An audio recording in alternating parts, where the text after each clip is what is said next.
السلام عليكم. النهارده هنرجع نكمل في سلسله الصوتيات اللي كنا ماشيين عليها. كنا سبق وشرحنا البي والبا والدي والتا والاف والفي والجي والجي، وشرحنا عده اصوات كده. النهارده ان شاء الله هنكمل في السلسله ونشرح صوتين كمان بيخرجوا من نفس المكان، بيتنطقوا بنفس الطريقه ولكن مع اختلافات بسيطه. والصوتين دول هما ث وذ، والصوتين دول بيطلعوا من نفس مجموعه الحروف اللي هي تي اتش. تعال نبدا بالث.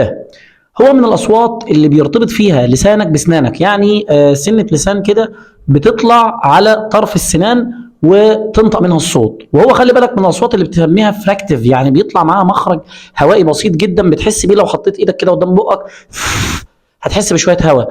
وهو من الاصوات الفويسلس اللي ما بتهزش الاحبال الصوتيه، خلي بالك. ومن الاصوات طبعا الكونسونانتس عموما اللي ما بتخليش الهواء يتحرك بحريه قبل النطق، فبتنطقه بالطريقه دي انك بتجيب سنه من لسانك بتحطها على طرف سنانك وتبدا تقول. مثال عليه think thought throat thick. وخلي بالك عشان ما تخدعش بينه وبين الس ساوند اللي هو لسانك بيكون جوه، فخلي بالك ما تلخبطش ما بين كلمه thick وsick thin وsin.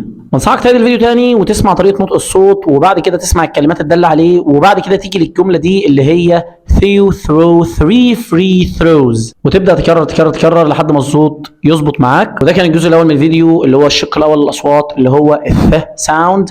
ان شاء الله الذ ساوند الفيديو الجاي كتكمله للفيديو ده. حاول تتمرن على اصوات كتير، ما تنساش ان اللغه مبنيه على الممارسه. هذا وبالله التوفيق، وانتظرونا في فيديوهات جديده، والسلام عليكم.